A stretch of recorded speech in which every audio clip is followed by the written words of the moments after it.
हमें जो है कमर नचाने वाली वीडियो पसंद आती है। सही। हम इंस्टाग्राम पर, ट्विटर पर जा रहे हैं तो हम नंगी चीजें देख रहे हैं। हमारी कौम जो है निब्बा निब्बी आशिकी में पड़ी हुई है। सर यहाँ से रॉकेट गुजर रहा है, मेरे ऊपर से जस्ट अभी एक रॉकेट गया है। दोस्तों आप देख रहे हैं गाजा ने कितना आतंक मचाया हुआ है। मेरे दोस्त हिंदू और आज वो नजरें फेरते हैं। सही। कल तक तो तुम साथ रहते थे, एक ही टिफिन में खाना खाते थे, आज तुम इतनी नफरत हो गई हमसे। भारत को हिंदू राष्ट्र बनाएंगे, भाई बनाओ, अच्छी बात है, बहुत अच्छी बात है। लोगों को लगता है मैं विरोध करता हूँ, मैं कह रहा हूँ जल्दी बनाओ।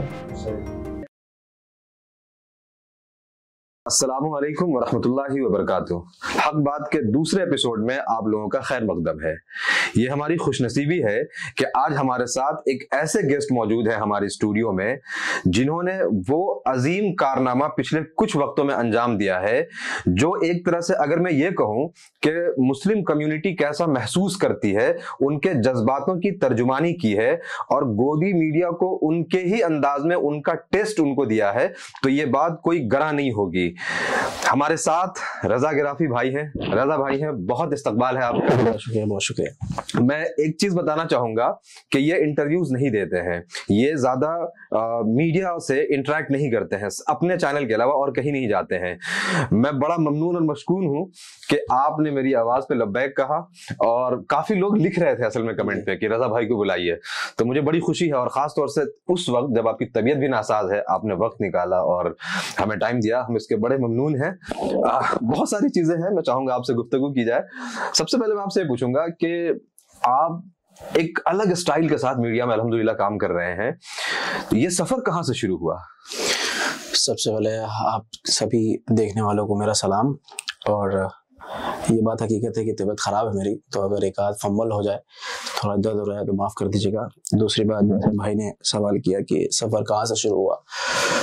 मैं 7 साल से एक प्राइवेट चैनल पर काम कर रहा था। चैनल का नाम लेना यहाँ सही नहीं है, लेकिन फिर वहां मैंने नोटिस किया जब कोविड-19 की शुरुआत हुई तो उस वक्त वर्क फ्रॉम होम वाला सेशन शुरू हो गया था। सबको वर्क फ्रॉम होम मिल रहा था कि भाई घर से काम करो। सही। तो मुझे भी बोला गया कि आप घर से काम कीजिए। मैं एडिटिंग करता था, VFX आर्टिस्ट के तौर पे काम करता था। तो मैंने कहा ठीक है भाई, घर से काम करते हैं। अब क्या होने लगा, जो हमारा जो चैनल है वो भी जो है मुसलमानों की जो खबरें हैं, हक की आवाज, वो किनारे करने लगा। मुझे लगने लगा कि यार ये खबर जानी चाहिए और हमारा चैनल अब इसको काट रहा है। अब हम अंदर काम कर रहे हैं तो हमको तो पता है कि भाई खबर ये सच्ची है, वेरिफिकेशन की जरूरत ही नहीं है। बिल्कुल। 20 खबरें आई हैं और सिर्फ 5 जा रही हैं। तो मुझे लगा भाई ये तो गलत हो रहा है। फिर क्योंकि काफी ज्यादा समय होता था घर पे काम करते करते, अपना भी काम कर लेता, तो फिर मैंने सोचा कि भाई एक काम करते हैं, ये जो खबर सेंसर कर रहे हैं ना हमारे चैनल वाले, इसको मैं बताऊंगा। सही। अपना एक प्लेटफॉर्म बना हाँ, मैं अपना एक प्लेटफॉर्म, अब वो प्लेटफॉर्म YouTube ही था बेहतर। और ये रजाग्राफी जो नाम है ये बहुत पहले से था। अच्छा। मेरा चैनल बना हुआ था, रजाग्राफी का नाम मैंने सोचा था ऐसे कि मेरा जो मन में, जो रजा के मन में आएगा ना वो करूंगा, वो ग्राफी हो जाएगी। सही। क्योंकि मेरे चैनल का अगर आप नाम देखेंगे तो है नहीं ऐसा कि मीडिया और इससे कोई रिलेट नहीं करता। सही। तो वो वहां से मैंने लॉकडाउन से शुरू किया काम और सबसे पहले मैंने फैक्ट चेक करना शुरू किया। अच्छा। जो फेक न्यूज चलता था।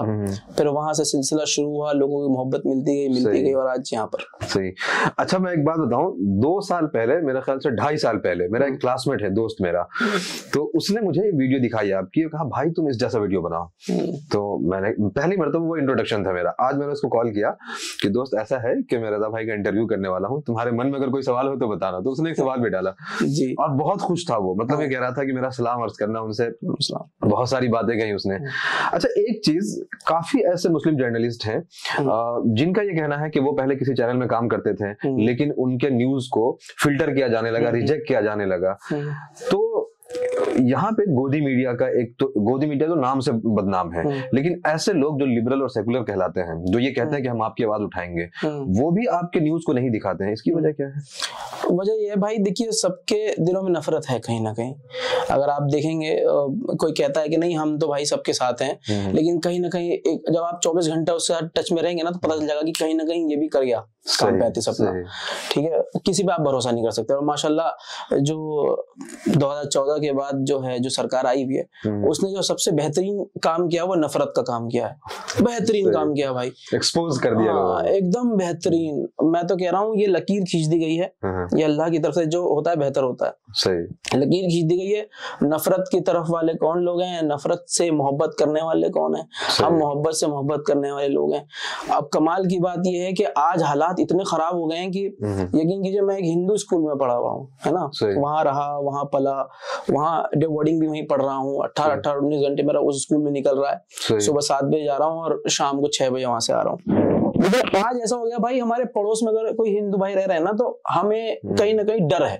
सही, क्योंकि भाई अच्छा एक चीज और है कि हम पहले बोलते थे कि अंधभक्त जो है ये जाहिल होंगे। सही, हम गलत हैं। सही, पढ़ा लिखा डॉक्टर, मेरा डॉक्टर है, यहाँ पे मेरा मार्क है, ये मैंने ऑपरेशन करवाया था।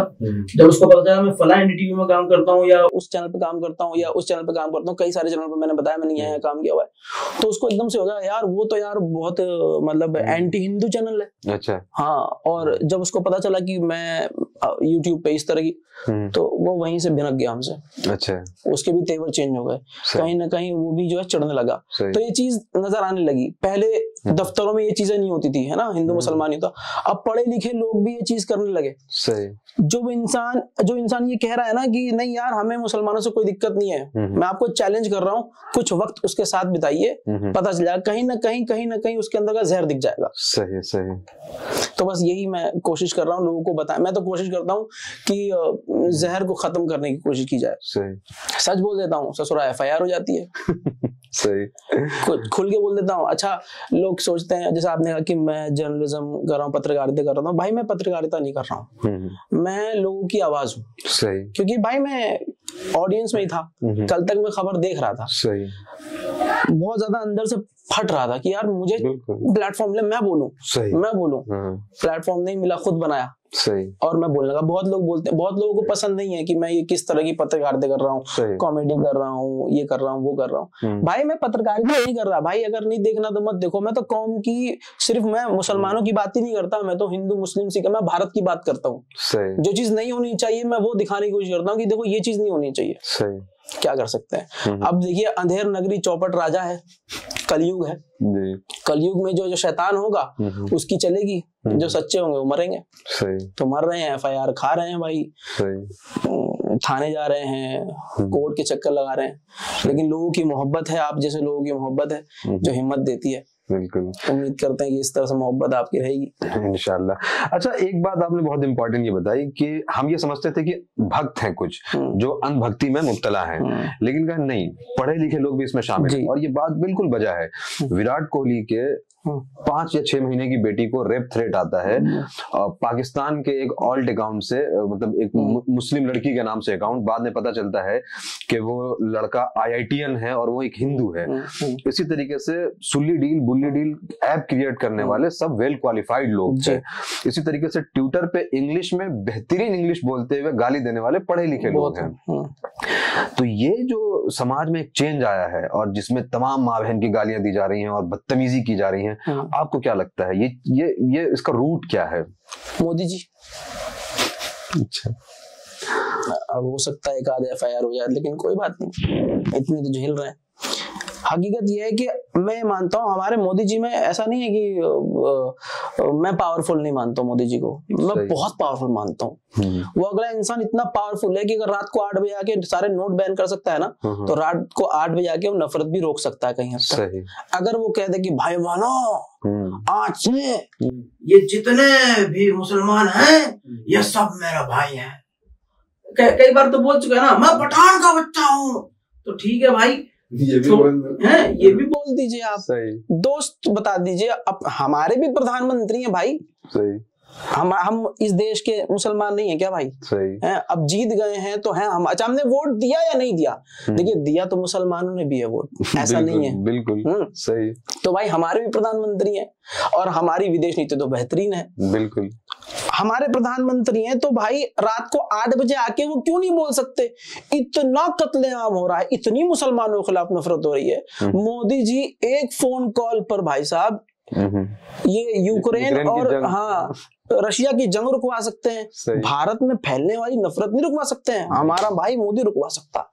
ये पावर है। हाँ। लेकिन इस पावर का इस्तेमाल मोदी जी क्यों नहीं कर रहे हैं, ये समझ से परे। अच्छा, नहीं मुझे लगता है कि हाँ शायद इस्तेमाल करें जब हालत बहुत बुरी हो जाए, क्योंकि रिसेंट कुछ ईयर्स में मैंने ये महसूस किया है, बेंगलोर में खास तौर से काफी सारे फॉरेन इन्वेस्टर्स अपना पैसा लेके वापस जा चुके हैं। क्यों? क्योंकि वहां पे 2-3 ऑर्गेनाइजेशन, बजरंग दल, राम सेना, इन लोगों ने खूब बदमाशियां करी और मार्केट को कम्युनलाइज कर दिया।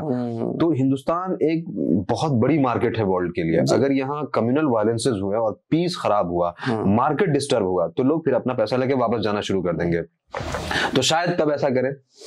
देखिए एक चीज तो यहाँ भी आप नोट कर रहे होंगे कि भारत के मुसलमानों से नफरत है और वहीं विदेशी मुसलमानों के छाती से छाती मिला लेते हैं मोदी जाके। अभी यूएई गए, कतर गए, सऊदी गए, ऐसे मिला लेते हैं। और बेहतरीन मोहब्बत और सबसे ज्यादा तेल हम उससे ले रहे हैं, सबसे ज्यादा बिजनेस हम कतर, यूएई, सऊदी से कर रहे हैं, रेमिटेंस वहीं से आ रहा है सबसे ज्यादा। आप ये बताइए कि ये भारत में रह के आप भारत के मुसलमानों का तो बाइकआउट कर रहे हो। सही। और वहां जाके आप उससे तेल ले रहे हो, उसको अपना सामान इंपोर्ट एक्सपोर्ट कर रहे हो। क्यों भाई?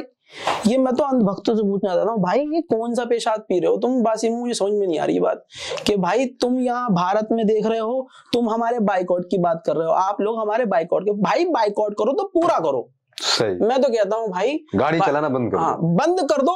बिल्कुल। मुंह डालो उसके अंदर, पेशाब डालो, गौमूत्र बोलते हैं ना, आप डालिए इसके अंदर, बहुत शक्ति है उसके अंदर, आप डालिए भाई टंकी में।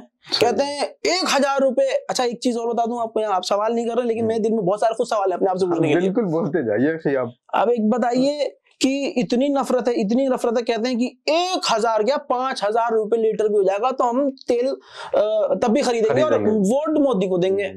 तो आपको पता है, हाँ तो आपको पता है ये क्यों कहा जाता है? ना 15 लाख आए, न काला धन वापस आया, जो मोदी जी ने वादा किया था वो कुछ नहीं मिला। उसके बावजूद वोट मोदी जी को क्यों मिलेगा पता है?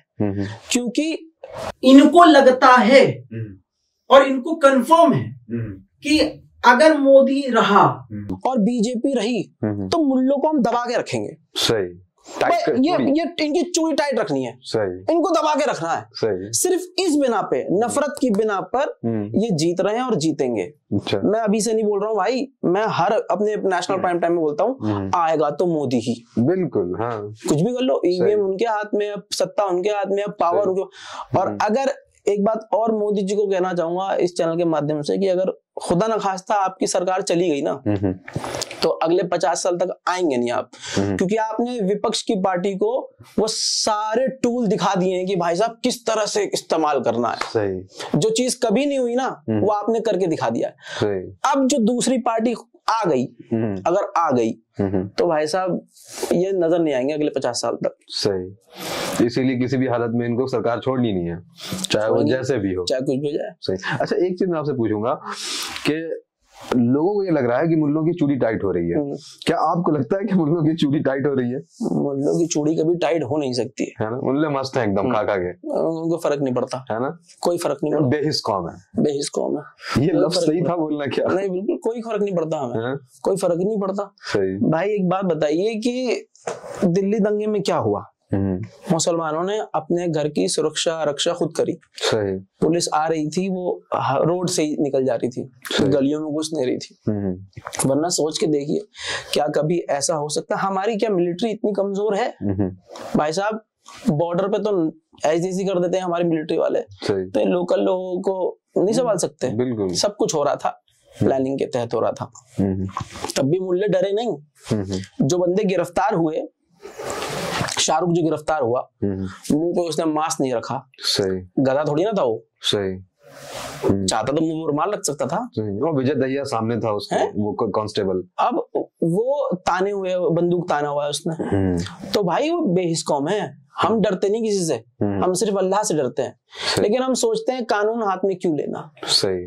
हम सोचते हैं यार हमें पंगे क्यों लेने। सही। भाई अपने काम काज से मतलब रखते हैं, लेकिन पानी सर से ऊपर हो रहा है। सही। अब यही मैं अपने लोगों से कहता हूँ, हमारे अंदर कमी है भाई, मेरी बात समझिए, बुरा मानने वाली बात नहीं है, ये हमारे अंदर कमी है कि हमें जो है कमर नचाने वाली वीडियो पसंद आती है। सही। हम इंस्टाग्राम पर, ट्विटर पर जा रहे हैं तो हम नंगी चीजें देख रहे हैं। हमारी कौम जो है निब्बा निब्बी आशिकी में पड़ी हुई है। बुर्का पहन के लड़कियां जो हैं आड़ी टेढ़ी बातें कर रही हैं।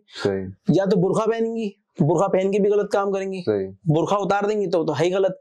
और मुसलमान जो हमारे और आप जैसे लोग हैं, भाई मेरी उम्र क्या है, 26 साल, मैं क्या नहीं कर सकता। एक बात है, ये मेरे जब 1 मिलियन सब्सक्राइबर हुए थे तो बहुत खतरनाक वाली FIR हुई थी अलीगढ़ में, चक्कर आना जाना, तो मुझे भी ये लगा कि यार ससुरा इससे अच्छा तो यार हम भी कमर हिला लेते। सही है, हम भी फैजू की तरह दूसरे छपरे टिकटॉक हम भी कुछ कर लेते। भाई ऑडियंस आ गई, मैं व्लॉग कर लेता, घूमने फिरने चला जाता, व्लॉगिंग करता, अच्छा खासा पैसा आता है।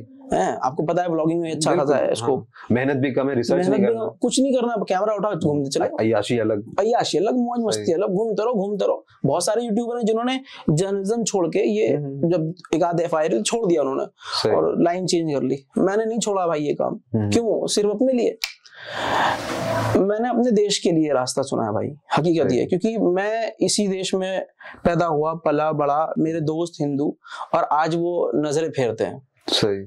कल तक तो तुम साथ रहते थे, एक ही टिफिन में खाना खाते थे, आज तुम्हें इतनी नफरत हो गई हमसे, क्यों भाई? तो ये जो सारा रूट है ना भाई, ये पनौती का है। देश के लिए पनौती कोई है तो कमेंट में बहुत सारे लोग बता देंगे, नाम मिलूंगा एक आध FIR, एक वीडियो पे एक FIR सही लगती है भाई, तुम्हारे चक्कर में 4-5 FIR ढूंढ लूंगा। नहीं। अगला सवाल। अच्छा, जब आप ये कहते हैं कि आपके बहुत सारे दोस्त हैं जो पहले एक साथ खाते थे, टिफिन शेयर करते थे, सारी चीजें थी, अब वो दूर होते जा रहे हैं, इन सब चीजों में एक जो इंस्टीट्यूशन है उसका बड़ा रोल है, वो है मीडिया का। आज जो मीडिया है, और जिसके बारे में मैंने शुरू में कहा कि आप उनको उनके टेस्ट में जवाब दे रहे हैं, इनके बारे में आपका क्या ख्याल है? लश्कर-ए नोएडा इनको भाई पूरी तरह खरीद लिया गया। ठीक है। आप ये देखिए, मुसलमान नाम वाले भी हैं, हमारे का चाचा भी हैं, इसके अंदर बहुत सारे लोग हैं जिन्होंने मतलब मीडिया वाला काम ना करके, आप सिर्फ 10 मिनट के लिए इनका चैनल खोल के देखिए, ये बीजेपी के प्रवक्ता की तरह बात करते हैं। सही। मैं कह रहा हूं, अगर एक मुसलमान क्रिमिनल है, आप उसकी स्टोरी जबरदस्त तरीके से चीख चीख के कवर कर रहे हो, अब भैया इतना चीख रहे हैं, हमको लगता है कि चड्डी उतारेंगे तो हक दिए होंगे, तो ऐसा हाल करते हैं, इतना चीखते हैं, नेशन वांट्स टू नो। अब कोई नहीं जानना चाह रहा, तू ये बता भाई, तूने ये वाली स्टोरी करी तो ये वाली स्टोरी भी तो बता। सही। दूसरी तरफ की तो स्टोरी बता भैया। सही। अच्छा, कॉमन सेंस ये देखिए कि अगर भारत में मुसलमान मान लिया फॉर एग्जांपल 5 मुसलमान हैं और 20 हिंदू हैं, सही, तो ऑटोमेटिकली जो होगा, जो क्राइम रेट होगा वो उधर का ज्यादा होगा। सही। लेकिन आप चैनल खोल के देखिए, सिर्फ मुसलमान क्रिमिनल, मुसलमानों ने ये कर दिया, मुसलमानों ने ये कर दिया, ये लोग बोलते नहीं है, ये नहीं बोलेंगे। तो भाई मोदी जी ने सबको अपनी जेब में किया हुआ है। ऐसे कितने पत्रकार हैं, कितने। अब रवीश जी ने क्यों चैनल छोड़ दिया? रवीश जी के बाद पता नहीं कितने सारे पत्रकारों ने छोड़ा। तो भाई ये जो है ना, ये मीडिया नहीं है, ये दलाली कर रहे हैं। और बेचारे, अगर कोई चाह भी रहा होगा ना, ऐसे नहीं सब बुरे हैं, कोई चाह भी रहा होगा मन में कि यार चलो आज मैं सच बोलूंगा, लेकिन बेचारा वो बोल नहीं पाएगा, क्योंकि उसकी EMI जानी है, घर की EMI जानी है, गाड़ी की EMI जानी है, लाइफ है इतनी खतरनाक बेहतरीन लाइफ, यहाँ तक बंदा पहुंच गया, अब वो EMI कहाँ से भरेगा? तो भाई अब तो दलाली करनी पड़ेगी। एक बात मैं आपसे पूछना चाहूंगा कि जिसको आप ये कह रहे हैं कि दलाली कर रहे हैं, ये लोग मेहनत तो कर रहे हैं ना भाई, गाजा में जा रहे हैं, इजराइल में जाकर के रिपोर्टिंग कर रहे हैं, भले ही मणिपुर में जा रहे हो भाई। अब वो चीख रहे हैं कि हमारी रूबिका चाचा गए थे वहां पे, वहां इजराइल के बॉर्डर के, मतलब गाजा के बॉर्डर पे भी नहीं, इजराइल के बॉर्डर पर हैं, शोर मचा रहे हैं, सर यहाँ से रॉकेट गुजर रहा है, मेरे ऊपर से जस्ट अभी एक रॉकेट गया है। दोस्तों आप देख रहे हैं गाजा ने कितना आतंक मचाया हुआ है। अरे भाई रॉकेट वहां से गया ही नहीं, सही, सारा VFX का खेल है। सही। तुम पूरे, अच्छा सारे लोग फिल्में देख देख के, हम लोग बॉलीवुड की फिल्में देख के बड़े हुए, सबको पता है ये झूठ है, लेकिन एक लॉबी ऐसी है, उसको पता है झूठ है, वो उस झूठ को सच मान रहे हैं। सही। और कह रहे हैं तुम भी मानो। सही। ये नौटंकी है भाई। वो तो घूमने गए थे, और किसने बुलाया था? नेतन्याहू ने बुलाया इनको, स्पॉन्सर वो कर रहा है। बिल्कुल। तो अब हमें बुलाए, मैं चैलेंज कर रहा हूँ, मुझे बुला ले आप। मैं या तो तेल अवीव में जेल में बंद हो जाऊंगा अगले दिन, मैं ऐसी रिपोर्टिंग कर दूंगा, या मैं कह रहा हूँ गाजा वालों से भाई मुझे बुला लो। सही। इजराइल की औकात ही नहीं है कि वो जैसे पत्रकार को बुला ले, अलाउ कर दे। क्यों नहीं बुला रहा है? मुझे बुलाइए, मैं जाने को तैयार हूँ। और अच्छा एक चीज और नोटिस करिए आपने, मेरा ये पर्सनल व्यू है, ये गोदी मीडिया दुनिया के किसी भी कोने में चला जाए ये करेगा सिर्फ मोदी जी का प्रमोशन।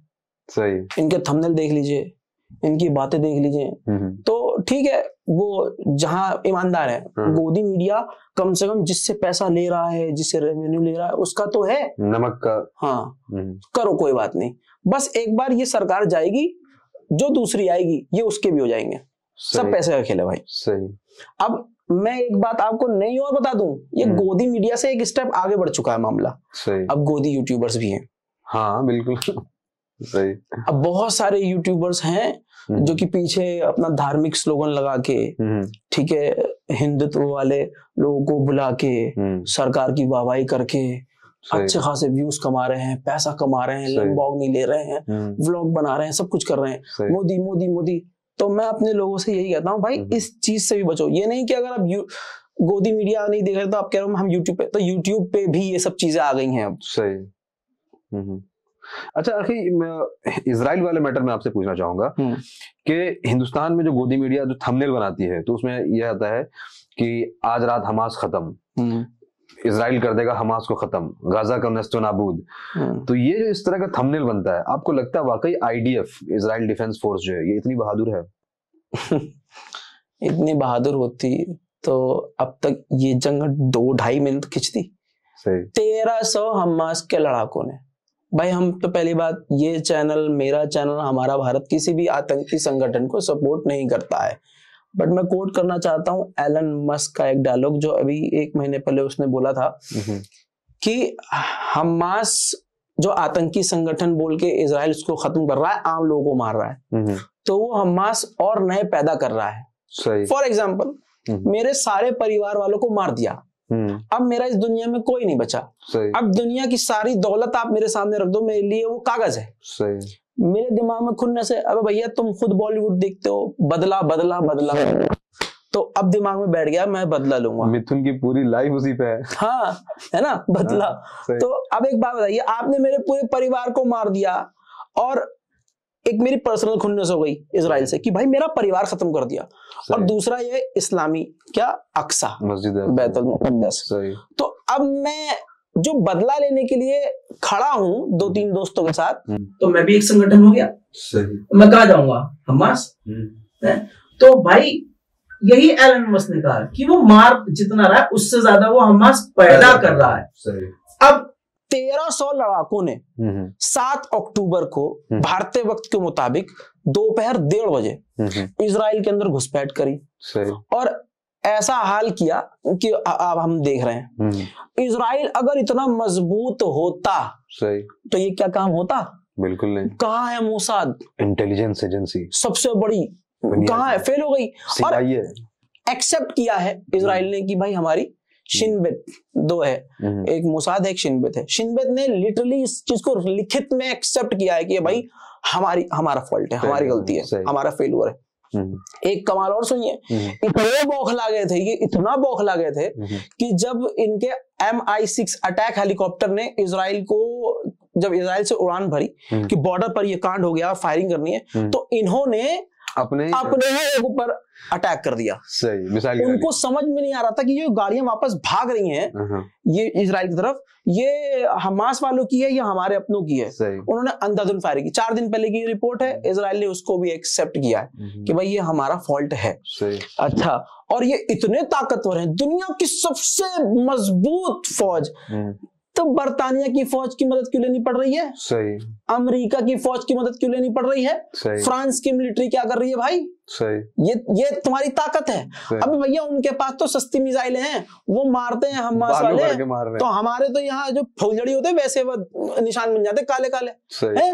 उनकी मिसाइलें तो सही निशाने पे जाती भी नहीं है, ये मारते हैं 2000 टन के बम। सही। इसके बावजूद भाई साहब बताइए, दुनिया भर के ताकतों का ये जो है बुला रहे हैं, आओ तुम भी आओ, तुम भी आओ, तुम भी आओ। इसके बावजूद अब आप ये देखिए कि इजराइल जो है उसमें चला गया है, बहुत ज्यादा कर्ज में चला गया है, सही, हथियार खत्म हो रहे हैं, उसका जो इन्वेस्टमेंट हो रही थी वो खत्म हो चुकी है। ये ताजा अपडेट दे रहा हूँ, बिल्कुल ताजा तरीन। सही सही। तो बताइए भाई कहाँ है ताकत इसके पास? कैसा ताकतवर है ये? सही। इतने जितने दुनिया वाले और जितने powerful America, Germany, France, Britain, ये बड़ी बड़ी ताकतें हैं, ये इजराइल के साथ हैं। इतने अट्ठी से भर जो गाजा के लोग हैं उनको मिटाने के लिए। सही। मैं कह रहा हूं अगर 3-4 देश इसी तरह से गाजा का सपोर्ट कर दें, ये नजर नहीं आएंगे। सही। तो आप कैसे कह सकते हो या कोई सबसे बड़ा गधा इंसान है वो ये सोच रहा है कि इजराइल बहुत ताकतवर है? सही। अच्छा, इसमें एक और चीज है जिसके बारे में पूरी दुनिया में बड़ा हंगामा है कि ये दुनिया की one of the best technology है, आयरन डोम। मिसाइल तो हमेशा फेल होती है, गिर जा रहे हैं, हमेशा फेल होती है। तो ये जो इतना बड़ा हैवोक किया गया वेस्टर्न मीडिया में, गोदी मीडिया में, ये सब क्या था? प्रोपेगेंडा।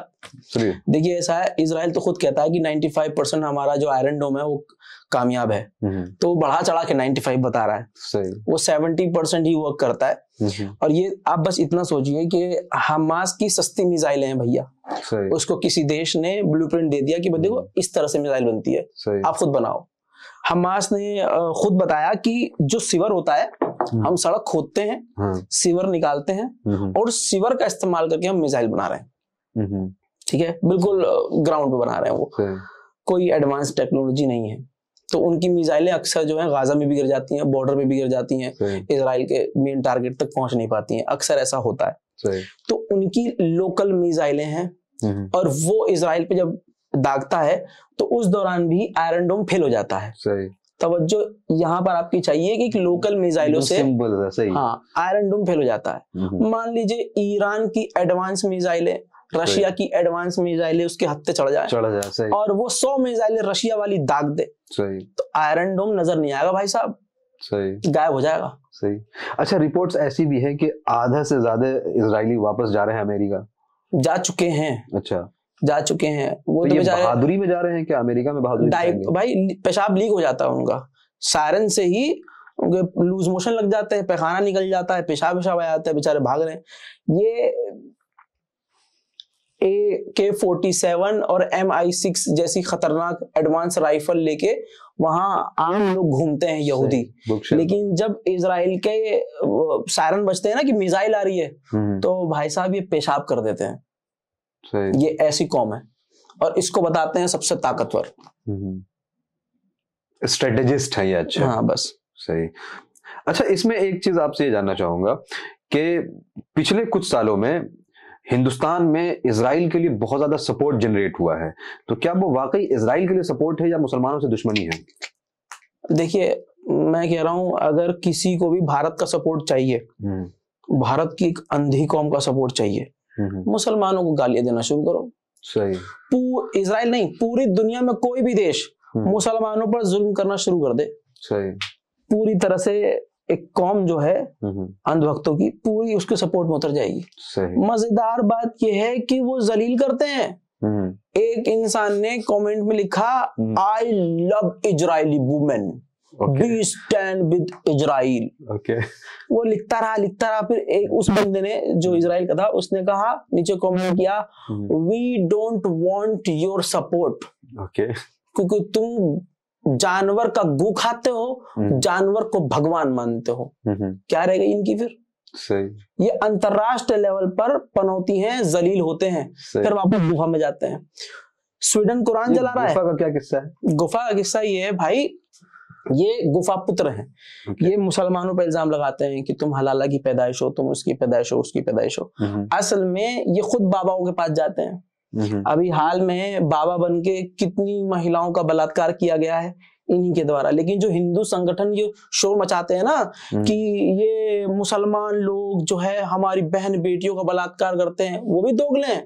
वो अपने बाबाओं पे नजर नहीं डालते, गुफा में ले जाके हमारी बहन बेटियों के साथ। अभी बहुत सारे बाबा जेल में हैं। आसाराम बाबू क्या करता था गुफा के अंदर? उसका तो पूरा, उसकी तो पूरी जेन्युइनली गुफा थी भाई। गुफा के अंदर उसने पूरा एडवांस गुफा बना रखी थी, एसी लगा हुआ है, क्वीन साइज उसका जो है बेड है, काम चल रहा है भाई साहब जबरदस्त, प्रूफ हो चुका है, जेल में है। ऐसे बहुत सारे हैं बाबा, लेकिन उस पर नजर नहीं रखेंगे। उस पर नजर नहीं। अभी बाबा रामदेव हैं जो शलवार पहन के भागे थे एक टाइम के लिए, उनके बिजनेस पार्टनर हैं। अब बाबा रामदेव का बिजनेस थोड़ा सा डाउन हुआ तो मुसलमान के नाम में और इस्लाम के नाम में इतनी ताकत है भाई कि भाई साहब डूबे हुए को ना ऐसे यूं हवा में ले जाता है। सही। बाबा रामदेव का जो नुकसान होना शुरू हुआ क्योंकि उनके प्रोडक्ट को जो है काफी ज्यादा नुकसान हुआ, उसके अंदर टट्टी पेशाब पता नहीं ससुरे क्या मिलाते हैं, लोगों को हिकारत हुई, उन्होंने बाइकआउट करना शुरू किया, बिजनेस डाउन हुआ। तो भाई साहब उनके जो साथी है ना, अभी 4 दिन पहले वो फिर से हिंदू मुसलमान करने लगे। सही। के जो मस्जिदें हैं, उनको जो ढांचे हैं, उनको हम यहीं से मिटाने की शुरुआत करेंगे। अब इससे क्या होगा, जो आन भक्त हैं वो तुरंत हाँ यार इसको सपोर्ट करो। सही। क्योंकि ये मुसलमानों के खिलाफ है बोल रहा है। तो ये नेशनल से लेकर अंतरराष्ट्रीय लेवल पे चले जाइए, जो भी इंसान, जो भी देश, जो भी व्यक्ति मुसलमानों के खिलाफ बयानबाजी करेगा ये उसको अपना पिता बना लेंगे तुरंत। लेकिन वो तुरंत इनके मुंह थूक देगा। अमेरिका को ये अपने नाजायज बाप मानते हैं आड़ भक्त। अच्छा। मोदी जी ने किसके लिए वोट मांगा था पता है? डोनाल्ड ट्रंप के लिए। डोनाल्ड ट्रंप के लिए अमेरिका में जाके। सही। अब की बार डोनाल्ड ट्रंप आएगा तो डोनाल्ड ट्रंप। अच्छा जी, यहाँ पूजा भी तो हुआ था उनके लिए। पूजा, बर्थडे सेलिब्रेट करते हैं, तिलक लगाते हैं, ये करते हैं, वो सब कुछ करते हैं, मजाक बनता है। विदेशों में, अमेरिका में खुद हमारा मजाक बनता है। हुआ क्या, जब फिर बाइडेन जी जीत गए हमारे, तो बाइडेन को दोस्त बताने लगे इंडिया टीवी वाले कि ये तो मोदी जी के दोस्त हैं, मोदी जी के दोस्त हैं। सही। तो भाई कहने का मकसद ये है कि अभी हाल में ये हुआ कि कनाडा ने भारत पर इल्जाम लगाया कि भाई हमारे यहाँ ये खालिस्तानी जो व्यक्ति था उसको कत्ल करने की साजिश करी थी और ये भारत इसमें मुलविस था। सही। तो भारत ने भाई चढ़ के जवाब दिया कि नहीं, झूठ है, मक्कारी है, हम पे इल्जाम मत लगाओ। अब ये सब चल ही रहा था कि अमेरिका ने भी इल्जाम लगा दिया। सही। अमेरिका ने बल्कि वो अटैक फेल कर दिया। सही। हाँ। पन्नू को मारने की कोशिश की गई, एक हिंदू व्यक्ति को गिरफ्तार किया गया और उधर से बोल दिया गया कि भाई ये भारत ने किया, आधिकारिक तौर पर बोल दिया, बाइडेन की गवर्नमेंट ने बोल दिया। सही। सुपर अब ये हाँ, अब मैं कह रहा हूं भक्तों को, जाओ अपने नाजायज बाप पे मिसाइल दागो। सही। करो हमला, है तुम्हारे एकदम तो भाई करो, उल्टे सीधी गालियां लिखो, कमेंट करो। यहाँ पे मैं एक बात कहूंगा आपसे कि यहाँ तो कई सारे हिंदूवादी संगठन के लोग कहते हैं ना कि हम इजराइल जाकर के इजराइल के लिए लड़ेंगे, तो है तो उनमें दम। भाई मैं तो पहले दिन ही कह रहा हूँ कि मोदी जी इनको भेज क्यों नहीं रहे, क्यों नहीं जा रहे? उत्तराखंड में भेज दें।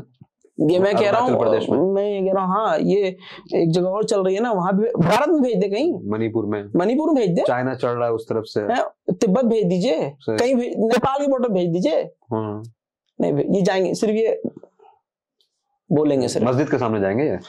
आप रैली निकलवाइए। देखिए एक इनका फॉर्मूला है, मुसलमान बिजनेस करने में बहुत अच्छा है। गली के नुक्कड़ में एक मुसलमान बैठेगा ना, हम लोग अपने लोग बहुत ईमानदार होते हैं भाई, देखो हमारा दिल बहुत बड़ा है। हम क्या करते हैं, ये कहते हैं ना इनके 4 बच्चे हैं, 6 बच्चे हैं, तो ये कुत्ते की तरह होते हैं, ये सुअर की तरह होते हैं, ये हमें बहुत कुछ बोलते हैं। तो भाई हमारा दिल भी बहुत बड़ा है। अगर हम बहुत बड़ा परिवार अपना चलाते हैं ना, तो ऐसे हम अपने देश को भी अपना पूरा परिवार मानते हैं। सही। कोई उधारी मांगता है, दे दिया, कोई बात नहीं, 10 दिन बाद देना, दे देना, कोई बात नहीं, ठीक है, जो चाहिए ले जाओ, कोई बात नहीं। और हम उर्दू जबान वाले, मोहब्बत वाले लोग, हमारी जबान से ही मोहब्बत जबान। तो होता क्या है कि एक हिंदू की दुकान है, एक मुसलमान की दुकान है। अब हिंदू भाई की दुकान थोड़ी कम चल रही है, सही, मुसलमान की दुकान ज्यादा चल रही है। हमारे लोग थोड़े बतौलेबाज भी होते हैं ना, हाँ, 4 खबर पूछ लिया, और भाई कैसे हो, घर में सब ठीक है, मोहब्बत तो थोड़ा कनेक्शन बन गया। हाँ, तो होता क्या है, ये हमसे लोग, अच्छा हम सामान भी सही दे देते हैं, हम नहीं काटते किसी का। तो हुआ क्या, किसी मार्केट में 5 दुकान मुसलमान की वो ज्यादा चल रही है और पड़ोस वाली दुकान की जो गैर मुस्लिम है उसकी कम चल रही है। अब वो यार सर खुजा रहा है, क्या करूं, इस मुल्ले की तो बड़ी दुकान चल रही है, नवरात्र आ रहा है, रैली निकलेगी, अच्छा अपने संगठन से बात करी, यार ये बहुत अच्छा, अब वो पेशाब के नशे में है, दारू पी रखी है, टेंशन मतलब भाई हम कर देंगे काम में दिस। अब उस दिन रैली निकली, अब कहीं भी देखिए पूरा ये फॉर्मूला बता रहा हूँ, बल्कि मैं तो कहता हूँ इन्वेस्टिगेशन होनी चाहिए हिंदू संगठनों की, ये पैसा लेके काम करते होंगे। सही। ये उस इलाके में रैली निकालेंगे, ये इल्जाम लगा था ना बिट्टू बजरंगी पे। हाँ, ये रैली निकालेंगे जानबूझ के पुलिस मना भी करेगी तब भी क्या, अब पुलिस बेचारी क्या कर लेगी, है भी तो बाबा की पुलिस, क्या कर लेंगे, और पुलिस वालों को अपनी नौकरी देखनी है, अब वो जबरदस्ती निकालेंगे, अब वहां पथराव शुरू। बस एक जैसे उर्दू जबान में क्या कहूँ मैं, इसको कहते हैं बिहार की लैंग्वेज में और यूपी की लैंग्वेज में कहते हैं उठरा खोजना, पंगा लेना, ये जबरदस्ती पंगा लेंगे। और इनको पता है कि हाँ मोहम्मद मुन्ना नाम का बोर्ड लगा हुआ है मुसलमान, बस काफी है। बगल वाली दुकान शुक्ला जी, हाँ शुक्ला जी की है, अब इसमें आग लगेगी। और आप ये देखिए रिकॉर्ड, पहले ये आग नहीं लगाते डायरेक्ट, पहले ये लूटते हैं, सही सामान ले जाते हैं, फिर ये देखेंगे कुछ बचा तो नहीं, उसके बाद ये आग लगाते हैं। सही। मैं एक बात कहता हूँ कि भगवान श्री राम को अगर कोई बदनाम करने वाली कौम है ना, तो यही 2014 के बाद वाली कौम है, जो मोदी करते हैं ना। इन्होंने भगवान श्री राम का नाम जितना इन्होंने खराब किया है ना, दुनिया में किसी ने खराब नहीं किया। मुसलमानों को क्या दिक्कत भाई भगवान श्री राम से? सही, बिल्कुल कभी दिक्कत नहीं हुई। एक बात बताइए, सुबह 4 बजे से 7 बजे तक इनके हमेशा भजन बजते हैं मंदिरों में। हाँ। अब से बजते हैं, हमसे कोई दिक्कत नहीं होती। लेकिन अब जो है, अब इनको दिक्कत होती है अजान से। क्यों हो रही है भाई? क्योंकि भाई अब इनको पता है ना मोदी जी हैं, अब मुसलमान को परेशान करना है, परेशान करो। अब मोदी जी ने इनको बेरोजगार रखा ही इसलिए ये करते रहो। इसमें मैं एक बात कहना चाहूंगा कि एक जगह ऐसी कंट्रोवर्सी हुई अजान के ऊपर। सामने से कहा गया कि देखो भाई अगर अजान बंद नहीं होगा तो हम भजन चालू करेंगे। ठीक है भाई, 4 दिन उन्होंने सुबह उठ करके किया भजन, तो उसके बाद पार नहीं लगा, इनसे बंद करके चले गए। तो ये भी एक मुश्किल काम है। मैं तो कह रहा हूँ भाई मुसलमानों का शुक्रिया अदा करना चाहिए आप तमाम लोगों को कि हमारी वजह से जो अपने धर्म से भटके हुए हैं वो भजन कीर्तन कम से कम हनुमान चालीसा पढ़ रहे हैं। सही, सोचिए, रिलीजियस हो रहे हैं। हाँ, तो हमारा, मैं तो कह रहा हूँ ये पागल हो जाते हैं, मस्जिदों को बाहर जाके इन पर जिन्ना चढ़ जाता है। देखिए ट्विटर पे एक जोक किसी ने लिखा था कि कोचिंग में बच्चे से टीचर पूछता है कि बेटा पापा क्या करते हैं, तो बेटा जवाब देता है कि पापा मस्जिद के बाहर नाचते हैं और गालियों वाले गाने पे।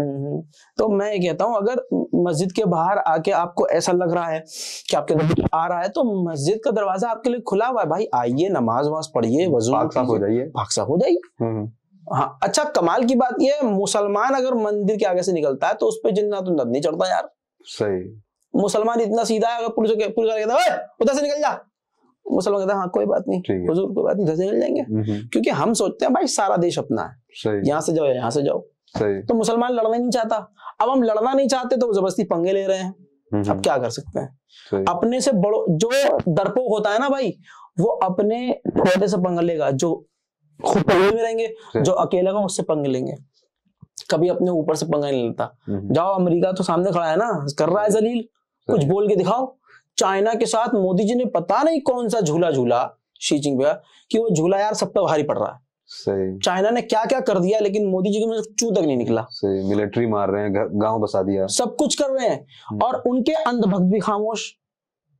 भारत को हिंदू राष्ट्र बनाएंगे भाई, बनाओ, अच्छी बात है, बहुत अच्छी बात है। सही, लोगों को लगता है मैं विरोध करता हूँ, मैं कह रहा हूँ जल्दी बनाओ। सही, ये सिर्फ भाई एजेंडा है चुनाव जीतने का, और कुछ नहीं, कुछ है ही नहीं मोदी जी के पास बोलने के लिए। इसलिए ये सब कुछ हो रहा है, और ये नफरत होती रहेगी, चलती रहेगी। सही, इसका इलाज कुछ भी नहीं है।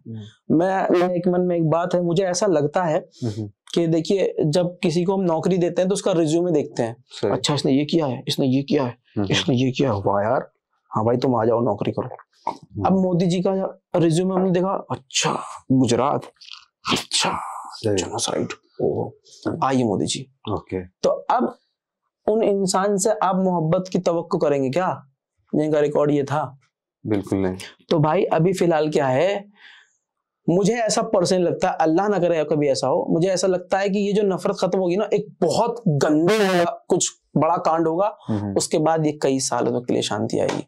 जैसा रवांडा में हुआ था कि 80% तुत्सियों को मार दिया गया, उसके बाद फिर जाकर के पीस आया। अल्लाह ना करे ऐसा हो। अल्लाह ना करे। ये बड़ा खूबसूरत मुल्क है और इसमें अमन, मोहब्बत, भाईचारा कायम रहे और सब लोग सुख के साथ रहें। अच्छा, इसमें एक चीज मैं आपसे पूछना चाहूंगा, गोदी मीडिया के बारे में अक्सर ये बात होती है कि ऐसे बहुत सारे केसेस रिसेंट डेज में हुए हैं जिस पर आपने काफी काम किया है, भगवा लोग ट्रैप कहते हैं। गोदी मीडिया जब इसको कवर करती है, अगर कोई मुस्लिम लड़की नॉन मुस्लिम लड़का से शादी कर ले तो कहते हैं कि मोहब्बत की जीत, धर्म की दीवार तोड़ दी। अगर कोई मुस्लिम लड़का है और हिंदू लड़की है तो फिर ये लव जिहाद बन जाता है। ये जो पूरा प्रकरण चल रहा है, इसको आप कैसे देखते हैं? देखिए, पहली बात तो यहाँ पर मैं दूसरों को क्या बोलूँ, यहाँ तो हमारे और अपनों की गलती है। हमारी अपनी लड़की की गलती है, हमारे अपने लड़कों की गलती है। मैं तो ये बोलता हूँ कि हमारी कौम के अगर नौजवान दूसरे मजहब में जा रहे हैं तो ये हमारे लिए जिल्लत की बात है यार। बहुत ही, मतलब मैं ऐसे लोगों को जानता हूँ जिनके वालिदैन बिल्कुल इस्लामी कल्चर में है, लेकिन लड़की जो है वो, तो ये हमारे अंदर कमी है। मैं लड़के और लड़कियों से यही कहना चाहता हूँ कि मुसलमानों में क्या कमी है, लड़कों में या लड़कियों में क्या कमी है, आप दूसरी तरफ जा ही क्यों रहे हो? अरे भैया, जिनके यहाँ नजिस और पाक में कोई फर्क नहीं है, जिनके यहाँ हराम हलाल का कॉन्सेप्ट नहीं है, आप वहां जाओगे तो वहां से आपको उम्मीद क्या होगी, मतलब क्या होगा आपके साथ ना? सच्चा प्यार। अरे भाई, ऐसे प्यार, आज के टाइम प्यार की तो बात करो ही मत भैया। मैं जज्बाती इंसान हूँ, रोने वोने लगूंगा, अच्छी बात नहीं रहेगी। प्यार की बात में क्या करो भाई? देखो, प्यार जो है ना, प्यार आज के टाइम में तो पैसा है। आपको पैसा है, ये बात बुरी लग जाएगी कुछ लड़कियों को, लेकिन मैं यहाँ पर एक टॉपिक से अलग हो रहा हूँ। अगर पैसा कुछ नहीं है तो लड़की के अब्बा अब लड़के से क्यों पूछ रहे हैं भैया कौन सी नौकरी करते हो, कितना कमा लेते हो, स्टेटस क्या है? पहला सवाल यही आता है। लोग बनते हैं, हम नहीं पूछेंगे, लड़का अच्छा होना चाहिए भाई, अपने पैरों पे खड़ा होना चाहिए, हमारी बेटी का ध्यान रख ले, जरूरत पूरी कर ले, अच्छा। लेकिन घर में यही बात होती है, हाँ 1.5 लाख की नौकरी करे हमारा दामाद, ऑडी में चलता है। तो भाई आप भी तो देखते हो। तो ये मोहब्बत कुछ नहीं भैया, ये कहने वाली बात है। भगवा लैपटॉप का सीन ये है कि पहले हमारे कौम को खुद कंट्रोल करना चाहिए कि हम गलत जगह पर ना जाएं।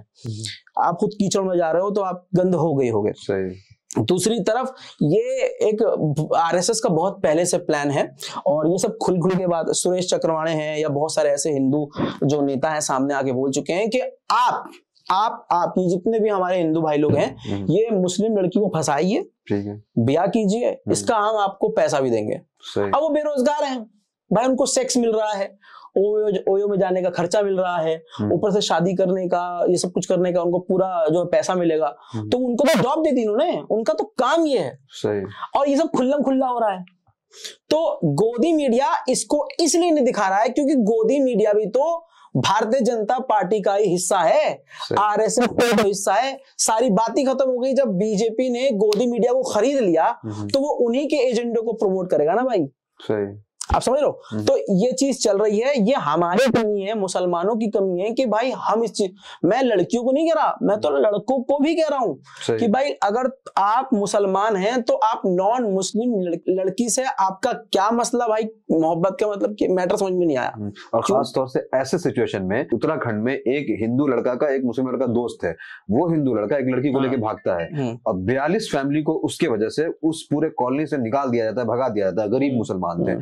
ऐसे वक्त में जब आपकी एक छोटी सी गलती से, बेवकूफी से पूरी कम्युनिटी पे आंच आएगी और सबको जलील किया जाएगा, मारा जाएगा, इस तरह की अय्याशी का क्या मतलब है? सबको पता है, आजकल होता है, सब सोशल मीडिया इस्तेमाल कर रहे हैं। लेकिन एक चीज और इसमें आप इसको आंसर करिए।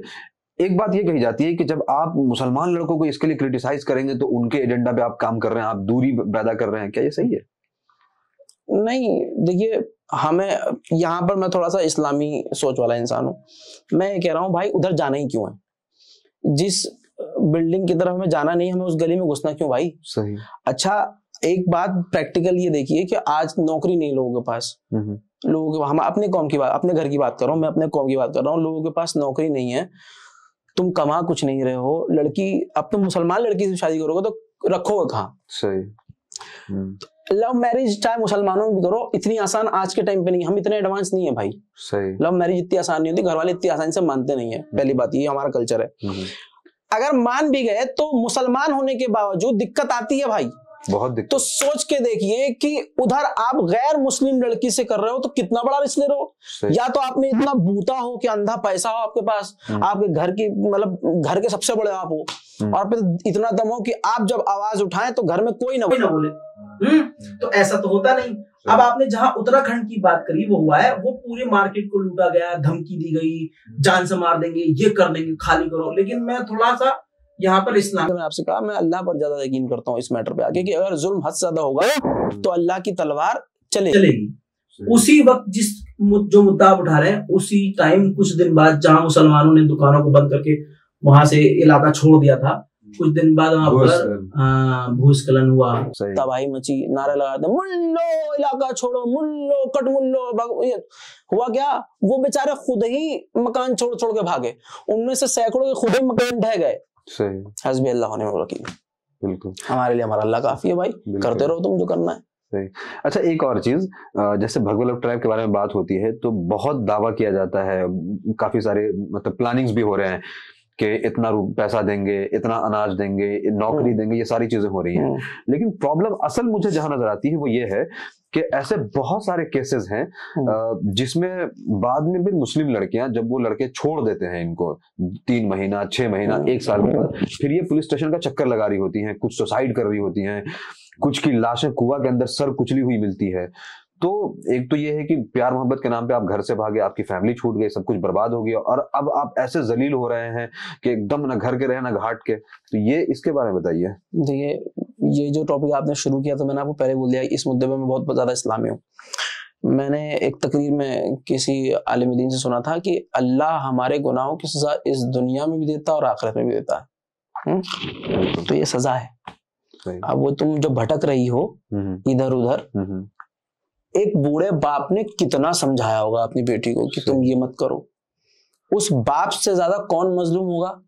किस हद तक समझाया होगा, बेटी ये मत करो, वापस आ जाओ। कुछ वीडियोस हैं जो पांव पकड़ रहे हैं, हाथ पकड़ रहे हैं, लेकिन यहाँ पे बाप भी तो कसूरवार है। बाप को पता था पहले से। सही, बाप बेगैरत भाई। पता ऐसा है, देखिए माँ बाप को सब पता होता है, हमारा बेटा कैसा, हमारी बिटिया कैसी है, पता होता है सामने हमारी। देखिए एक चीज और, बहुत कोचिंग में जस्ट फ्रेंड है, सब मिलते हैं तो सबको पता है क्या चल रहा है। अब एक लड़की है, फॉर एग्जाम्पल, मैं थोड़ा आगे की बात कर रहा हूँ, जो अभी चल रहा है, जो शायद आपको नहीं पता, जो ट्रेंड में है। आप क्लब में जाइए, आप पब में जाइए, आप किसी रेस्टोरेंट में जाइए, वहां जो लड़कियां होती है ना जॉब करने वाली, वो मुसलमान ज्यादा होती हैं। आज किसी भी क्लब में जाइए, मैं एक बहुत बड़ा खुलासा कर रहा हूँ, आप दिल्ली में जाइए, किसी भी क्लब में आइए, आपको जो क्लब के अंदर जो लड़कियां होती हैं, जिनका काम ये होता है कि जो क्लब के ऑनर होते हैं वो टेबल पर लड़की भेज देते हैं, ताकि जो लड़के वड़के आए हुए हैं वो उनके साथ एंजॉय कर सकें, थोड़ा कंपनी मिल सके। और वो लड़की का काम होता है बिल बनवाना, ये मंगवा दो, हुक्का मंगवा दो, ये कर दो, वो कर दो, 15-20 हज़ार का बिल बन गया, ये चलता है। आपको पता है इसमें सबसे ज्यादा मुसलमान लड़कियां हैं। अच्छा, आपको पता है कि इसमें क्या माँ बाप को पता नहीं है कि क्लब रात के हैं, लड़की रात को जॉब कर माँ बाप को पता होता है, बाप को सब पता होता है, लेकिन पैसा आ रहा है ना भाई। सही। अब बहुत लोग कमेंट करेंगे भाई ऐसा कुछ नहीं होता, ऐसा है मेरी जान। आप ग्राउंड पर उतरो, देखो जाके, वहां नाम बदल के लड़की जॉब कर रही है भाई। कौन सी जॉब है भाई जिसमें 30-40 हज़ार रुपए 4-5 घंटे में लड़की लेके आ रही है? सही है। तो भाई ये बाप को पता होता है, माँ को, घर वालों को, सबको पता होता है। तो इसका रिजल्ट ये होता है भगवा लव ट्रैप। इसका रिजल्ट ये होता है, जब आप गलत रास्ते पे जाओगे तो आप जो है गड्ढे में ही जाओगे।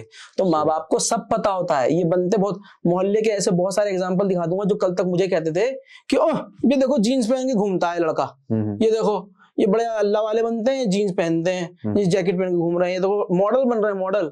और आज उनकी लड़कियां स्कर्ट में जा रही है भाई साहब, स्कर्ट में घर से निकल रही हैं। हिजाब देख लीजिए आप, हिजाब का मतलब ये हो गया है कि मुंह पे बस ये लपेट लिया, यहाँ प्याला रख के इतना ऊंचा सर कर लिया अपना, लपेट लिया, और भैया लड़कियां नीचे देखेंगे आप, नीचे कुछ नजारा, सब कुछ टांगे खुली हुई हैं, सीना खुला हुआ है, ठीक है। तो ये माँ बाप को दिख नहीं रहा क्या?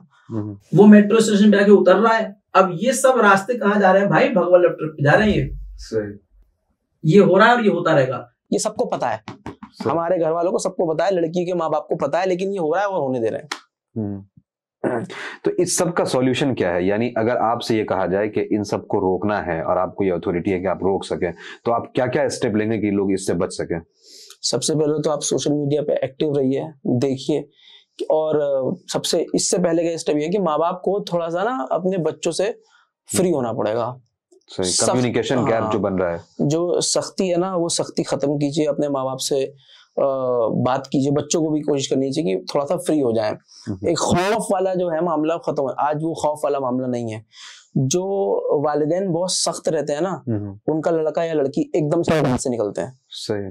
लिहाजा मैं यही कहूंगा कि सबसे अच्छा तरीका यह है कि बाप अपनी बेटी से बिल्कुल फ्री हो जाए, फ्रैंक हो जाए, हर चीज खुलकर समझाए, और जो एक ऑप्शन दे दें कि देखो बेटा, शादी तुम्हें करनी है, रहना तुम्हें है, तो कोई भी ऑप्शन पकड़ना, कोई भी लड़के से मोहब्बत आशिकी करना, कुछ भी, तो ऐसा इंसान पकड़ना जिससे हो सके। इस्लाम का दायरा क्रॉस मत करना, कुछ भी करो इस्लाम का दायरा क्रॉस मत करना, और देख के करना कि पढ़ा लिखा हो, समझदार हो और तुम्हारे बाप को पसंद आए, ऐसा। अब आप यहाँ कहेंगे भाई कोई देख के मोहब्बत थोड़ी नहीं करता है, लेकिन हकीकत ये है कि लोग देख के ही करते हैं, है ना। बोलने में अच्छा लग रहा है ये, है ना, लेकिन हकीकत ये है कि मानेगा कोई नहीं, लेकिन हम देख के ही करते हैं। लुक्स पे मरते हैं, पर्सनालिटी में मरते हैं। लड़कियां किस पे मर रही है, भाई बॉडी हो यार, कितना टॉल टॉक हैंडसम है यार, कितना स्मार्ट है यार, या फिर यार ऑडी में घूमता है, स्पोर्ट बाइक है उसके पास, प्योरली मटेरियलिस्टिक चीज है। तो ये सब कहने वाली बात, वो मोहब्बत हमारे वालिदैन के जमाने में हुआ करती थी। जब ऐसा कोई सीन भी आया करता ना टीवी पे, तो फूल को फूल से ऐसे रगड़ता हुआ दिखा देते थे। आज सब कुछ ओपन चल रहा है, तो घर में जो शैतान है ना, शैतान के अंदर अब बहुत सारे शैतान आ गए, नेटफ्लिक्स, प्राइम वीडियोस, इस तरह। तो उसमें गंदी गंदी सीरीज देख देख के अब 4-5 साल की बच्चियां, मुझे ये समझ लीजिए अपने स्कूल टाइम में यही नहीं पता था कि गंगाधर और शक्तिमान एक हैं।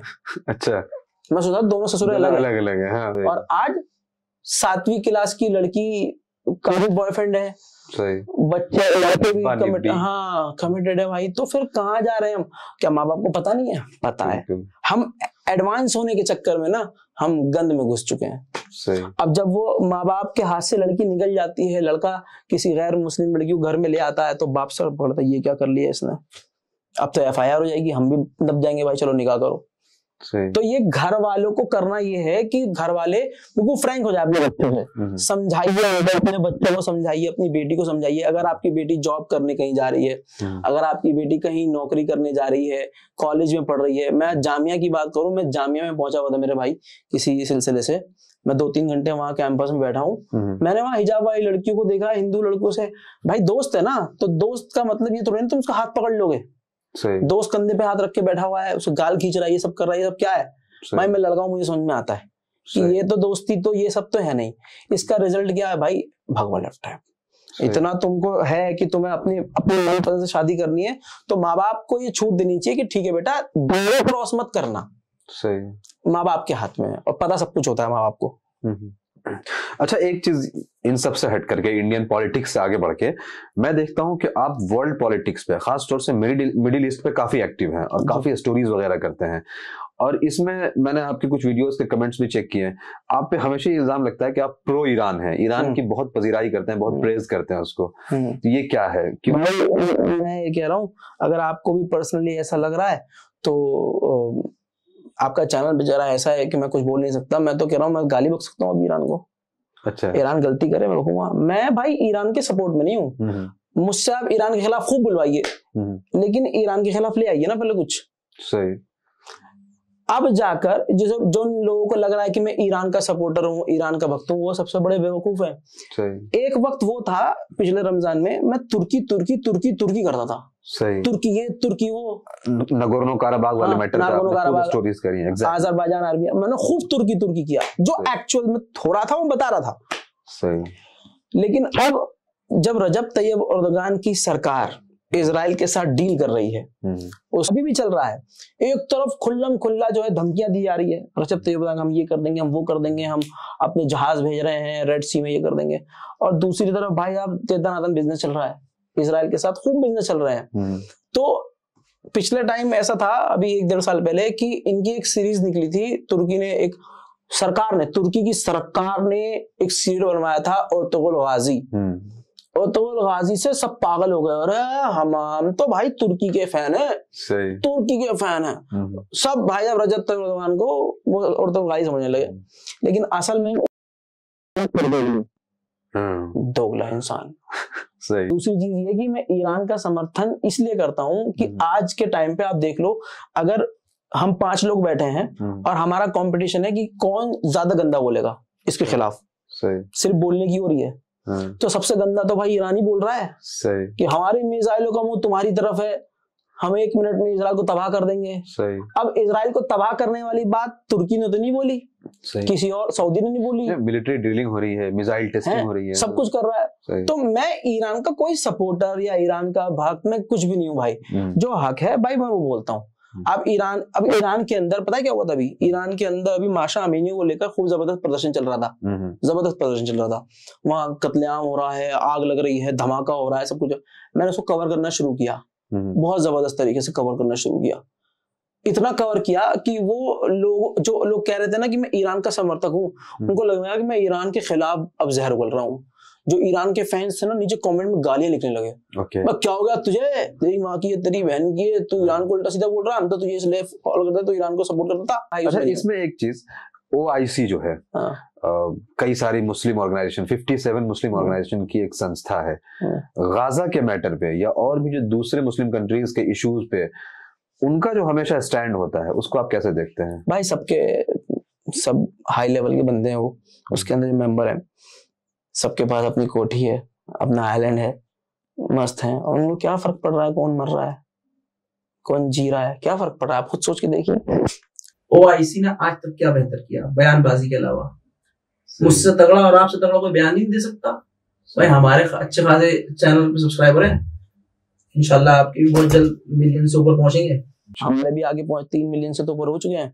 आपसे और मुझसे बेहतरीन बयान कोई नहीं दे सकता। हम तो सीधा मारकाट की बात कर देंगे, अगर कंडेम खेलना है तो। सही। जो ये UN है या OIC है, कोई भी अंतरराष्ट्रीय संस्था है, अगर वो एक्शन प्लान नहीं है उनके पास, तो सिर्फ बयानबाजी तो भाई हमारी गली का कोई लड़का भी कर देगा उससे बढ़िया। सही। 12-15 साल का लड़का तो माँ बहन गालियां बक के कंडेम कर देगा। सही। तो तुमसे अच्छा तो वो है। और ये बात तो मशहूर है यहाँ पे कि चाय की टपरी पे कश्मीर का मुद्दा सुलझा देते हैं। बिल्कुल। बताइए, तो OIC का क्या मतलब? OIC से जो मुसलमानों को उम्मीद थी ना, वो पूरी कभी हुई नहीं है, और आपको एक बता दूं, होगी भी नहीं। सब कुर्दोगलू है, सब धोखेबाज गद्दार है, सबको अपने आप से मतलब है। ये दुनिया है, उनके लिए दुनिया ही जन्नत है। सही। वो नहीं बोलेंगे। बहरहाल बहुत सीरियस बातें हो गई, कुछ लाइटर नोट पे ये बताइए कि अब अल्हम्दुलिल्लाह काफी चैनल ग्रो कर चुका है और लोग माशाल्लाह लिखते हैं और काफी पजीराई होती है, तो ये जो अप्रिसिएशन मिलता है तो कैसा लगता है? अच्छा लगता है, खुशी। मैंने भाई पैसे से ज्यादा इज्जत कमाई है। लोगों को बहुत बड़ी गलतफहमी है। बहुत अच्छा लगा आपने सवाल किया, वरना आप मतलब के सवाल कर रहे थे, मेरा दिमाग खराब हो रहा था। मैंने कहा यार ये अपने ही सवाल कर रहे जा रहे हैं, अच्छा किया आपने सवाल कर लिया। भाई सबसे मेन बात ये है कि लोगों को ना बहुत बड़ी गलतफहमी है। आप भी एक अच्छे खासे माशाल्लाह यूट्यूबर हैं, आप भी इस चीज को फेस करेंगे आगे। अगर आप किसी को रिप्लाई नहीं कर पाएंगे ना, 4 दिन 5 दिन रिप्लाई नहीं करेंगे सोशल मीडिया पे, उनको लगा नीचे कमेंट आएगा, अबे ज्यादा घमंड में आ गया क्या? सही भाई, ये अफरानों में आ रहा है, या ज्यादा बहुत हवा में ज्यादा हो गया है, अल्लाह ने पैसे दे दिए, नाम दे दिया तो ज्यादा भरम में आ रहा है। इस तरह कमेंट आने चाहते हैं कि ईगो है, एटीट्यूड है। लेकिन हकीकत बात ये है भाई, अब पर्सनली मैं अब आपसे एक सवाल कर रहा हूँ। मैं आपसे मिला, आपसे फोन पे बात हुई, व्हाट्सएप पे बात हुई, आपको कहीं आपको लगा कि मेरे अंदर कोई ईगो एटीट्यूड है? नहीं, बिल्कुल नहीं। यहाँ जितने इवन की पहला जो मैसेज आपका आया था, मैंने आपको शाम में कॉल किया था तो उसका रिप्लाई नहीं आया, फिर मैसेज किया तो उसका भी रिप्लाई नहीं आया, तो मैं परेशान था। लेकिन मुझे समझ में आ गया था कि हाँ बिजी होंगे शूट वगैरह, क्योंकि मैं भी इसी फील्ड से हूँ, तो मुझे मालूम है किस तरह से चीजें वर्कआउट होती हैं। पहला मैसेज आया है मेरे ख्याल से 4 बजे रात में, तो मैं समझा कि भाई शूट वूट करके अब फ्री हुए, तो अब इन्होंने रिप्लाई करा है। कहीं गुरूर, कहीं अकड़बाजी नजर आई? बिल्कुल कहीं नहीं ना, क्योंकि वो है नहीं। सही, वो हो भी नहीं सकता। तो यही मैं कहना चाह रहा हूँ कि अगर हम रिप्लाई नहीं कर पाते हैं, चाहे भाई चाहे हम, तो इसका मतलब ये नहीं है कि एटीट्यूड है, गुरूर है। मुझे लोगों ने यहाँ तक पहुंचाया मेरे भाई। बेशक। मैंने कोई प्रमोशन नहीं किया है, मैंने सोशल मीडिया पे कोई अपने कैंपेन रन नहीं करे हैं, मैंने सच बोला है, सच बोलने वालों ने इज्जत दी है। कमाल की बात ये है कि मुझे जो नौजवान है उनसे ज्यादा बुजुर्ग लोग पसंद करते हैं। दादा दादी, नाना नानी, भाई मेरे नाना बड़े फैन है आपके, मेरे दादा मेरे चाचा बड़े फैन है आपके। तो घरों के अंदर इसलिए मेरी पहुंच और इज्जत बहुत अच्छी बनी हुई है, यही कमाया है। लेकिन पता नहीं क्यों मेरे अंदर एटीट्यूड कभी नहीं है, घमंड नहीं है, गुरूर नहीं है। और आपको एक मजेदार बात बता दूं कि शुरू में जब ये मैंने चैनल शुरू किया था और जिस तरह से मैं खुल के बोलता था, उस तरह से मेरे वालिदैन ने मुझे, मामा बाबा ने साफ रोका था। यहाँ तक कि चैनल पर वीडियो डिलीट करवाई थी बैठ के मामा ने मेरी, डिलीट करो ये वीडियो, कुछ हो गया तो क्या करोगे?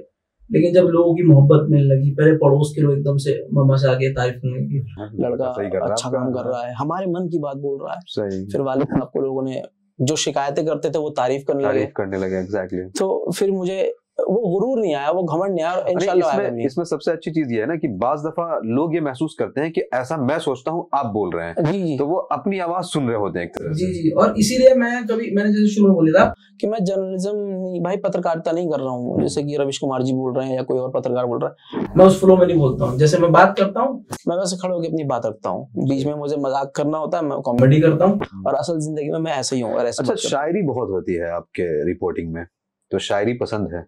शायरी पसंद है, मतलब ये या ये कहना कि कोई मतलब इस तरह का आदमी और वो मुसलमान हो और उसको शायरी पसंद ना हो, ये अपने आप में अलग अलग बात हो जाती है। हाँ, मतलब शायरी पसंद है, कभी आशिकी वाली शायरी नहीं करते हम, क्योंकि भाई भैया हम कभी कर देते हैं, लोग भाई तुमसे ये उम्मीद नहीं थी, पता नहीं क्या समझते हैं हमको, तो इसलिए मतलब थोड़ा बहुत कर देते हैं, पॉलिटिकल शायरी वारी कर देते हैं। ऐसा कोई एक फेवरेट शेर आपका जो बहुत पसंद हो? इस टाइम तो याद ही नहीं है। ऐसा शायर आपके कौन पसंदीदा शायर हैं? भाई हम अपने खुद के फेवरेट हैं भाई। ये शानदार बात नहीं वैसे। हाँ, क्योंकि मैं शेर जो है ना याद रखता हूँ ना लिखता हूँ। असल में क्या होता है, जब अगर आप जिस शेर की बात कर रहे हैं, जो आपने हमारे वीडियो में देखोगे, जब नेशनल प्राइम टाइम ढूंढ रहे होते हैं, कोई खबर चल रही होती है, उसको देखते हैं मारकाट की कोई मुसलमानों के खिलाफ, उस टाइम जो लाइन दिमाग में आती है ना, बस उसको हम रिदम में लिख देते हैं और बोल देते हैं। और अगले दिन आप मुझे कहोगे ना भाई आपने शेर पढ़ा था, तो शेर थोड़ी ना था भाई, वो मैंने देखा, लिखा, जोड़ा और बोल दिया। क्या बात है, सुभान अल्लाह। हम कोई शायर वायर नहीं, हम मुसलमान है, मुसलमान की जुबान थोड़ी सी इस्तेमाल होती है, थोड़ा दिमाग इस्तेमाल करते हैं। वो अगर किसी एक सेंटेंस में 4 उर्दू वर्ड यूज कर दिया तो वो शेर ही लगता है, वो शेर ही लगता है। अगर आप थोड़ा मोहब्बत से तहजीब से बात करने लगे, आप जनाब से, लगेगा लखनऊ में जाइए, हर आदमी आपको शेर पढ़ता हुआ नजर आएगा। वो गाली बकरा होगा, हम आपकी माँ बहन कर देंगे, आपको लगेगा गाली बकरा कुछ और था। मैं आपके वालिद के शान में गुस्ताखी कर दूं। हाँ, सुभान अल्लाह, दोबारा सुभान अल्लाह, ये हो जाता है जी। अच्छा, एक चीज और पूछना चाहूंगा, खास तौर से आपके चैनल पे मैंने देखा बजरंग दल के फॉर्म में आप आते हैं और फन कर रहे होते हैं, तो ये आइडिया क्या है? कि भाई उनको उनके हिसाब से समझाने की जरूरत है। कहते हैं बच्चों को समझाने के लिए बच्चा बनना पड़ता है, सही। तो भक्तों को समझाने के लिए मुझे भक्त का कैरेक्टर करना पड़ता है, सही। क्योंकि असल में मैं जो कर रहा होता हूँ वो उससे भी गए गुजरे होते हैं। सही। तो मैं कोशिश करता हूँ कि उनको उन्हीं की जबान में समझाऊं, शायद किसी के समझ में जाए, क्योंकि अगर मैं मानता हूँ कि अगर मैंने एक भक्त को सुधार दिया तो उसकी पूरी होटल सुधर जाएगी, सही। वो सही रास्ते पे आ जाएगा। इसलिए वो कैरेक्टर करता हूँ और लोगों को मजा आता है। पता है, मैंने कभी कोशिश भी करी है कि सीरियस होके मैं एकदम लोगों खबर पढ़ के चला जाऊं, तो लोगों को मजा नहीं आता, लोग कहते हैं यार बोर हो गए। सही। अच्छा, मुझे इतनी वो नहीं है, मैं भी चाहता हूँ कि मैं सीरियस एंकरिंग करूं, लेकिन मेरे कॉमेडी जो आपका वो होता है उसमें काफी एनर्जी चाहिए होती है। कॉमेडी करके ना, पता है क्या होता है, जिन लोगों को खबरें सुनना पसंद नहीं था ना, वो बच्चे भी खबरें देखने लगे, यार ये कॉमेडी करता है बीच बीच में। इस वजह से क्या हुआ, एक तो इन्फॉर्मेशन भी चली गई उनके पास, वो अपडेट भी हो गए कि अच्छा मार्केट में चल रहा है, अच्छा कॉलेज में भी चल रहा है, बस में भी ऐसा हो सकता है, मेट्रो में भी ऐसा हो सकता है, अच्छा ट्रेन के अंदर गोली मारी जा सकती है, ओ बीएसएफ वाले भी गोली मार देते हैं मुसलमान देख के। तो ये चीज लोगों को पहुंचने लगी कॉमेडी के जरिए, तो इसलिए मैं कॉमेडी के साथ साथ मीम लगाकर कॉमेडी करके ये चीजें बताने की कोशिश करता हूँ। मैं भी नहीं थकता हूँ, ऑडियंस भी नहीं थकती है, हालांकि इसमें बहुत एनर्जी लगती है, बहुत ज्यादा दिमाग खराब होता है। और अभी भी जैसे मैंने आपको बताया कि मेरी तबीयत सही नहीं है, उसके बावजूद मैं कंटिन्यू काम कर रहा हूँ। कोई 365 दिन में कोई एक छुट्टी नहीं होती है, हत्ता कि ईद के दिन भी छुट्टी नहीं होती है। तो लेकिन इसका मिला है, बहुत कुछ फायदा हुआ है, लोगों के दिलों में मोहब्बत है, जहां जहां मैं जाता हूँ लोग पहचानते हैं, दुआ देते हैं। इंशाल्लाह इसी तरह करते रहेंगे। माशाल्लाह। एक आखिरी सवाल आपसे पूछना चाहूंगा कि इस वक्त हिंदुस्तान में हालात बहुत अच्छे नहीं है, तो मुस्लिम जर्नलिज्म में मुसलमान लड़कों का इंटरेस्ट लेना कितना इम्पोर्टेंट है? बहुत मुश्किल है भाई, मतलब लोग लेना ही नहीं चाहते, इस लाइन में आना नहीं चाहते। आएंगे भी तो भाई स्ट्रगल इतना है। अगर आप किसी भी चैनल पर गए तो आप फ्री थोड़ी ना है कि आप बोल पाएंगे। आप ग्राउंड पे उतरे, आप कोई रिकॉर्ड करके लेके गए, आपके मैनेजर बोलेंगे भाई ये तो नहीं, ये नहीं चलेगा। आप मुसलमान हो भाई, आपका टेटू वहीं दबा दिया जाएगा। जर्नलिज्म छोड़िए, नॉर्मल कहीं आप जॉब करने जाते हैं तो अगर ये हिंदू है तो इसको प्रमोशन जल्दी मिल जाएगा, 4 अच्छे काम करेगा। आप 10 अच्छे काम करोगे, आपको जल्दी प्रमोशन नहीं मिलेगा, क्योंकि आपके नाम में मोहम्मद है, आप मुस्लिम फेस हो। मुस्लिम माइनॉरिटी नहीं हो सकता। तो वहाँ जर्नलिज्म में आप आओगे तो आपको बहुत दिक्कत होगी। अब कुछ लोग अगर खुल के बोल रहे हैं तो वो यूट्यूब पर ही बोल रहे हैं, और उन बेचारों को शुरू में दबा दिया जाता है, FIR हो जाती है, उनके खिलाफ ट्विटर पर ट्रेंड चला दिया जाता है। मेरे खिलाफ भी ट्विटर पर ट्रेंड चला, खूब चला, अरेस्ट रजाग्राफी, प्रोटेस्ट हुए साकेत में, दिल्ली में, राजधानी में प्रोटेस्ट हो रहे हैं मेरे खिलाफ, पोस्टर बैनर लेके। मैंने कहा करो, कोई बात नहीं। अब यही चीज होती है, या तो यहाँ डर जाओ यानी मर जाओ, या तो सरेंडर कर दो, या फिर एकदम खुल के हाँ अभी जो होगा। क्योंकि भाई आज के टाइम पे गिरफ्तार होना और गालियां सुनना बुरी चीज नहीं है। अगर आप गिरफ्तार हो रहे हो, अगर आप गालियां पढ़ रहे हैं, तो इसका मतलब आप सही रास्ते हो भाई, क्योंकि आप सबको खुश नहीं रख सकते। हज़रत अली का कौल है कि जिससे इंसान सबको खुश रखे ना, दुगला है, दुगला है, वो चापलूस इंसान है सबको। तो भाई क्या होता है, ऐसा नहीं है कि मेरे हिंदू दोस्त नहीं है, मेरे हिंदू बहुत अच्छे दोस्त हैं। मेरे एडिटिंग में जो बंदे बैठते हैं उसमें भी कुछ हिंदू हैं। तो मैं आपको यही बता रहा हूँ कि माहौल बहुत खराब है। बस इससे बचने का तरीका ये है कि भाई अलर्ट रहो, सोशल मीडिया पे एक्टिव रहो।